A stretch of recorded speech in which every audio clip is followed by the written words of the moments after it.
My TV ప్రేక్షకులకి నమస్కారం. మీకు ఎంతో ఉపయోగపడే కంటెంట్ని తీసుకొస్తున్నాము. సో మిమ్మల్ని సబ్స్క్రైబ్ చేయమని రిక్వెస్ట్ చేసే హక్కు చనువు మీతో ఏర్పడుతుంది నాకు. సో సబ్స్క్రైబ్ చేయడమే కాకుండా పక్కన ఉన్నటువంటి బెల్ సింబల్ని గణగణ మోగించి మమ్మల్ని ఆశీర్వదించండి. ఎన్నో ఉపయోగకరమైన టాపిక్లు మీకు తీసుకోవడానికి మేము మా సాయశక్తుల నేను మా టీం అందరం ప్రయత్నం చేస్తున్నాం. ఇవాళ టాపిక్ ట్రాఫిక్ జామ్స్. భారతదేశంలో ఆర్థిక తర్వాత అసమానతలు, సామాజిక అసమానతలు, సామాజిక సమస్యలు, ఇలాగా అనేక రకాల సమస్యల్లో ఒకటైనటువంటిది ముఖ్యమైనది ట్రాఫిక్ జామ్. సరే, భారతదేశాన్ని పక్కన పెడితే మన ఆంధ్ర రాష్ట్రం వరకు తీసుకుందాం.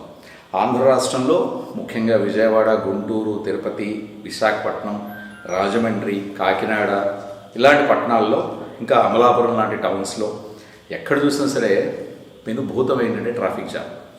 ఈ ట్రాఫిక్ అనేది ఎవరు క్రియేట్ చేసింది కాదు, మనకి మనమే. ఒక సివిక్ సెన్స్ లేదు, అంటే ఒక సామాజిక స్పృహ లేనటువంటి వాళ్ళ మూలంగా ఏర్పడేటువంటి ఈ ట్రాఫిక్ జామ్. ఈ ట్రాఫిక్ జామ్లకు మెయిన్ కారణం గవర్నమెంట్, ప్రభుత్వం ఏర్పరిచేటువంటి అడ్డంకుల మూలంగా ట్రాఫిక్ జామ్లు స్టార్ట్ అవుతాయి. ఆ తర్వాత మనుషుల్లో రకరకాలు ఉంటారు. కొంతమంది అదొక డిఫరెంట్ జాతి వాళ్ళు ఉంటారు. ఆ జాతి వాళ్ళ మూలంగా వస్తాయి ట్రాఫిక్ జామ్. వాళ్ళు చూడడానికి మనుషులాగానే ఉంటారు. వాళ్ళు చేసే పనులు ఏంటంటే ఇద్దరిద్దరు చొప్పున వాహనంలో పక్కన వెళ్తూ ఉంటారు. ఒకటే స్పీడ్లో పక్కన వెళ్తుంటారు సమాంతరంగా. ఎక్కడ లేని విశేషాలన్నీ అక్కడే కబుర్లు చెప్పుకుంటూ ఉంటారు. వాళ్ళు పుట్టినప్పటి నుంచి వాళ్ళ ఇంట్లో సమస్యలు, వాళ్ళ ఊళ్ళో సమస్యలు, వాళ్ళ ఆఫీసులో సమస్యలు, వాళ్ళ ఆర్థిక సమస్యలు, ఇంకా రకరకాల ఇష్యూస్. మీరు హారం కొడుతుండే వెనకాల నుంచి లేదా పక్కకి వెళ్ళి తిట్టండి, ఆ జాతి వాళ్ళకి ఏమి ఉండదు, అసలు పట్టదు, అంటే చలనం ఉండదు. సో వీళ్ళ మూలంగా రెండో జాతి లారీ డ్రైవర్లు. అంటే అందరూ కాదండి, కొంతమంది. ఈ లారీ డ్రైవర్లు ఏంటంటే రెండు లారీలు సమాంతరంగా వెళ్తుంటాయి. ఇద్దరు ఒకదానితో పోటీ పడుతూ ఉంటారు. ఎవరినెవరు ఓవర్టేక్ చేయడానికి ట్రై చేస్తున్నారో కూడా తెలియదు. ఒక్కోసారి అర్థం కాదు మనకి. వీడికి వచ్చి ముందుకెళ్తాడు, వాడికి వచ్చి ముందుకెళ్తాడు, వీడికి వచ్చి ముందుకెళ్తాడు, వాడికి వచ్చి ముందుకెళ్తాడు. ఇక్కడ మనం వెనకాల వాళ్ళిద్దరిలో ఎవరో ఒకరు తేలేంత వరకు మనం వెనకాల వేచి చూస్తుండాల్సిందే. మనం మొదట్లో చెప్పుకున్నట్టుగా ప్రభుత్వం వాళ్ళు ఎట్లాంటి వాళ్ళంటే వాళ్ళ డిపార్ట్మెంట్స్, ఆంధ్రప్రదేశ్ రాష్ట్ర ప్రభుత్వానికి సంబంధించిన డిపార్ట్మెంట్ వాళ్ళకి ఒకరికొకరికి సంయమనం ఉండదు, కోహెరెన్స్ ఉండదు. ఒక డిపార్ట్మెంట్ వచ్చి రోడ్డు తవ్వుతుంది, దానికి వెంటనే బ్యారికేడ్స్ ఏర్పాటు చేస్తారు. ఇటువైపు అటువైపు ట్రాఫిక్ జామ్ అవుతుంది. ఇంకో డిపార్ట్మెంట్ వాళ్ళు కొన్నాళ్ళ తర్వాత మళ్ళీ వాళ్ళు ఇంకో లైన్ ఏదో వేయడం కోసం మళ్ళీ తవ్వుతారు. ఇంకో డిపార్ట్మెంట్ వాళ్ళు, for example loads and buildings, రహదారులు, భవనాలు శాఖ, రోడ్డు గుంతలు పడుతుంది, దాన్ని వాళ్ళేం పట్టించుకోరు. ఆ గుంతలు అలాగే వదిలేస్తారు. అక్కడ నీళ్ళు నిండడమో లేదా ఏదైనా వాహనం అక్కడ పడిపోవడమో ఇట్లా ఏదైనా జరిగినప్పుడు అక్కడ ట్రాఫిక్ జామ్ ఏర్పడుతూ ఉంటుంది. తర్వాత కొంతమంది కార్ల వాళ్ళకి వెళ్ళడం చేత కాదో, లేకపోతే డ్రైవింగ్ భయమో, లేకపోతే ఇది మా అత్తగారి ఇల్లు లేదా మా పెద్దనాన్నగారు కట్టించిన ఇల్లు అని అనుకుంటారేమో, చాలా నెమ్మదిగా వెళ్తుంటారు. నేషనల్ హైవే మీద యావరేజ్న 60 కిలోమీటర్ స్పీడ్లో వస్తుంటాయి వాహనాలు. ఒకళ్ళు 100, 80, 90, 120, 140 అలా రకరకాలుగా వెళ్తుంటారు. వీళ్ళు మాత్రం 10-20లో వెళ్తుంటారు. డ్రైవింగ్ నేర్చుకునే వాళ్ళు ఉంటారు కదండి, డ్రైవింగ్ స్కూల్స్లో అలాగే వెళ్తుంటారు. మనం చాలా అర్జెంటుగా వెళ్తూ, మనం పక్కా దారిలో వెళ్తూ, సరైన ట్రాఫిక్ నియమాలు పాటిస్తూ మనం వెళ్తున్నప్పుడు మనం హార్న్ కొడతాం, వాళ్ళకి చలనం ఉండదు. మనం వెళ్తూనే ఉంటాం, వాళ్ళు ఎంతసేపటికి దారి ఇవ్వరు. ఇలా జిగ్జాగ్గా వెళ్తుంటారు. రోడ్డు మధ్యలో వెళ్తుంటారు. అంటే రోడ్డుకి మధ్యలో మనకి సింబల్స్ ఉంటాయి. ఆ సింబల్స్ ప్రకారం హైవేలో అయితే కనుక రెండు వాహనాలు ఒకటేసారి ప్రయాణించేటువంటి అక్కడ డిస్టెన్స్ ఉంటుంది. అంటే ఆ ప్లేస్ సరిగ్గా సరిపోతుంది రెండు వాహనాలు వెళ్ళడానికి. కానీ ఈ జాతి చోదకులు ఏం చేస్తారంటే, ఈ జాతి డ్రైవర్లు సాధారణంగా ఓనర్లే ఉంటారు. ఇట్లా డ్రైవర్లు ఎప్పుడు అలా చేయరు, ఎందుకంటే వాళ్ళు సుశిక్షితులైనటువంటి వాళ్ళు, మంచి శిక్షణ తీసుకుని వస్తారు వాళ్ళు. ఈ జాతి డ్రైవర్లు ఏం చేస్తారంటే, కొత్తగా కారు కొనుక్కుని, లేకపోతే కొత్తగా పెళ్ళైతే వచ్చే కట్నం డబ్బుల ద్వారా కార్లు కొనుక్కుంటుంటారు బహుశా అని అనుకోవడం. వీళ్ళు ఏం చేస్తారంటే మధ్యలో వెళ్తుంటారు చాలా నెమ్మదిగా.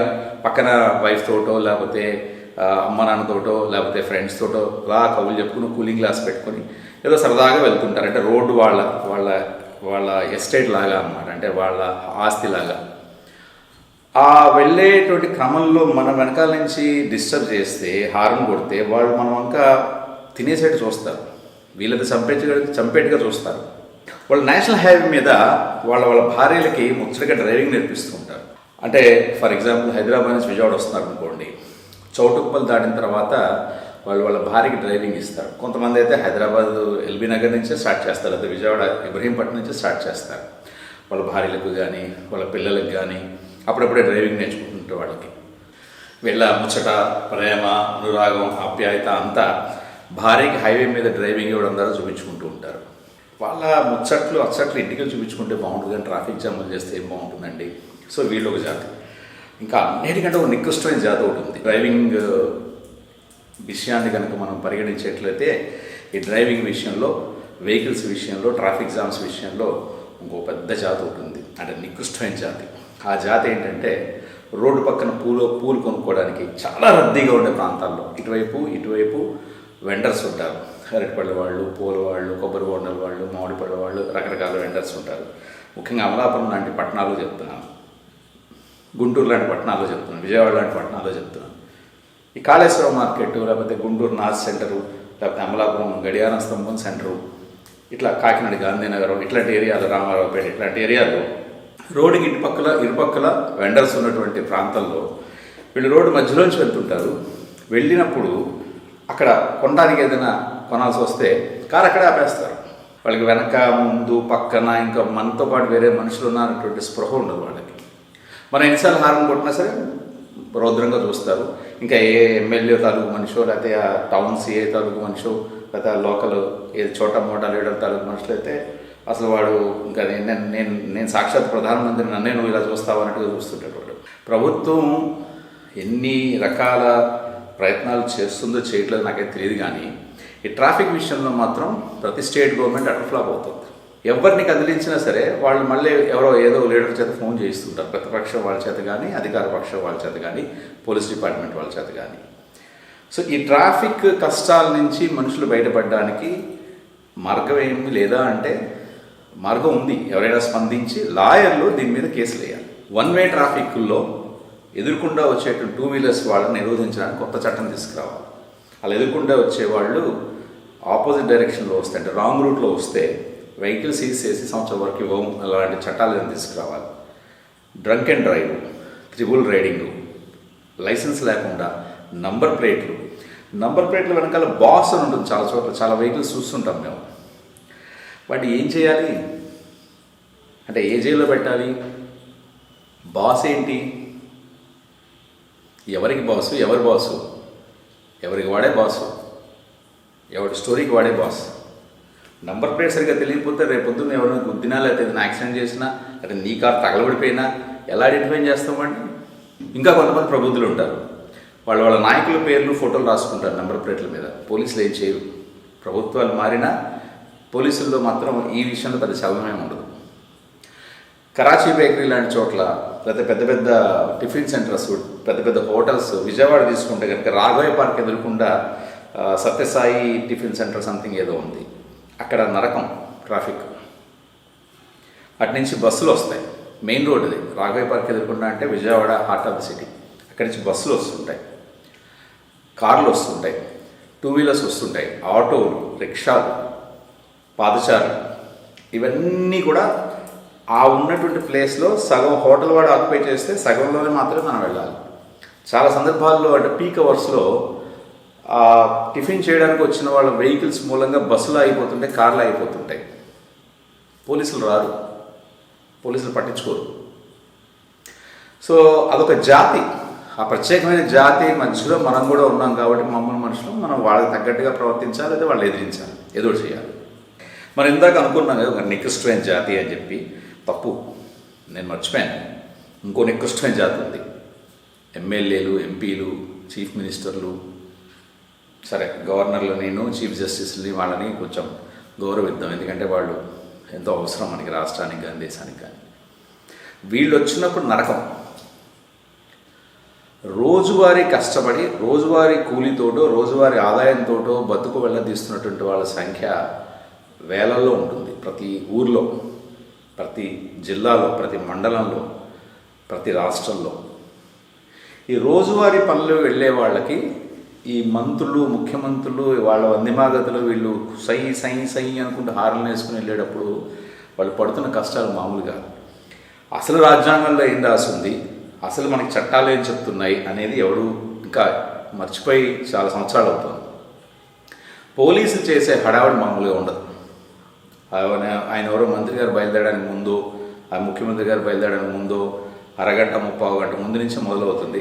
వాళ్ళు వెళ్ళిపోయినది ఇంకో 10 నిమిషాలు ఉంటుంది. వాళ్ళకి అన్ని పనులు ఏముంటాయో, ప్రతిరోజు మంత్రులు రోడ్ల మీద తిరగాల్సిన అవసరం ఏంటో, కామ్గా ఇంటి నుంచి బయటికి బయలుదేరి అసెంబ్లీకో లేకపోతే సెక్రటరీగా వెళ్ళిపోయి పని చూసుకోవాల్సింది కదా. ఎందుకు ఈ హడావుడంతా, ఇన్ని కార్లు, ఇంత పెట్రోల్ వేస్ట్? మీరు పెద్ద పీకేది కూడా వెళ్ళేది కదా. అక్కడికి వెళ్ళాక ఎలా కొట్టుకోవడమే కదా. మీరు ప్రతిపక్షాన్ని తిట్టడం, అధికారంలో ఉన్నవాడిని ప్రతిపక్షం వాడు తిట్టి, ఈ 2 పనులకే కదా అక్కడికి వెళ్ళేది. దానికి ఇదంతా ట్రాఫిక్, మా బతుకులు ఎందుకు ఛిద్రం చేసి వెళ్తుంటారు. చాలామంది పాల వ్యాపారస్తులు పొద్దున్నే పాపం బిందెలు కట్టుకుని బళ్ళ మీద, సైకిళ్ళ మీద, ఆటోల్లో ఇలా వెళ్తుంటారు. వాళ్ళందరికీ ఎంత ఇబ్బంది అవుతుంది. ముఖ్యంగా వర్షాకాలం నరకం అంటే ఏంటి చూస్తారు. సో మనుషుల్లో ఇన్ని రకాల జాతుల వాళ్ళు క్రియేట్ చేసేటువంటి ట్రాఫిక్ ప్రాబ్లంకి సొల్యూషను 10 నిమిషాలు. పోలీస్ డిపార్ట్మెంట్ ట్రాఫిక్ పోలీసులతో కనుక తలుచుకుంటే, కానీ ట్రాఫిక్ పోలీసులు తలుచుకోరు. ఎప్పుడు తలుచుకుంటారు? చలాన్లు వేసే టైంలో వస్తారు వాళ్ళు. అక్కడ పరిస్థితులు ఏంటి, బ్యాక్గ్రౌండ్ ఏంటి ఏం ఆలోచించరు. టక్కని చలాన్ వేసేస్తారు, వెళ్ళిపోతారు వాళ్ళు. అంతకుమించి ఈ ట్రాఫిక్ సమస్యల్ని వాళ్ళ హైర్ అథారిటీస్ తీసుకెళ్ళటం కానీ, ప్రభుత్వం దృష్టికి తీసుకెళ్ళటం కానీ, హోమ్ మినిస్టర్ దృష్టికి తీసుకెళ్ళటం కానీ జరగదు. నేను స్వయంగా ఎక్స్పీరియన్స్ చేసిన ఒక విషయం చెప్తాను. విజయవాడ పాత బస్ స్టాండ్ ఎదుర్కొండా, గవర్నర్పేట పాత బస్ స్టాండ్ ఎదుర్కొండా మమతా హోటల్లో స్టే చేస్తుంటాను. ఆ మమతా హోటల్కి ఆనుకున్నటువంటి సందులో ఒక ట్రావెలర్స్ ఉంది. ఆ ట్రావెల్ ఏజెన్సీ వాళ్ళ బస్సులు ఆ సందులో ఆపుతాడు మనుషుల్ని ఎక్కించడానికి. ఆ సందులో బస్సు ఆగితే కనీసం సైకిల్ కూడా వెళ్ళలేదు. నేను హోటల్ వాళ్ళని అడిగాను, ఏంటండి అంత అడ్డగోలుగా ఆపుతుంటే, ఏం చేయలేను సార్, మేము అనేకసార్లు పోలీస్ కంప్లైంట్ ఇచ్చాం కానీ పోలీసులు ఎవరు స్పందించారండి. సార్ నేను ఆ మీడియా కార్డు చూపించి ఆ బస్సు యాజమాన్యం అక్కడ ఎవరైతే ఉంటారో మేనేజరు, సూపర్వైజరు వాళ్ళని అడిగాను, ఏమైనా ఇలా ఆపడం కరెక్ట్ కాదు, నేను కంప్లైంట్ ఇస్తానంటే, ఎవరికి ఇస్తారు సార్ అన్నాడు. సరే ఎవరికి ఇవ్వాలో వాళ్ళకి ఇస్తానయ్యా అని చెప్పాను. ఇవ్వండి సార్ అన్నాడు. సరే నేను ఫోన్ చేశాను ఆ ట్రాఫిక్ ఆ ఏరియా సిఐ గారికి. ఫలానా మై టీవీ అండి, అంతకుముందు వేరే ఛానల్లో పనిచేసేవాడిని, అప్పటి నుంచి తెలుసు మీరు నాకు. అంటే ఏమైంది సార్, ఇలా నా కారు వస్తుందండి, మరి అక్కడ బస్సు అడ్డంగా ఉంది, ఒకసారి అక్కడ ఉన్నటువంటి వాడికి ఇవ్వండి సార్.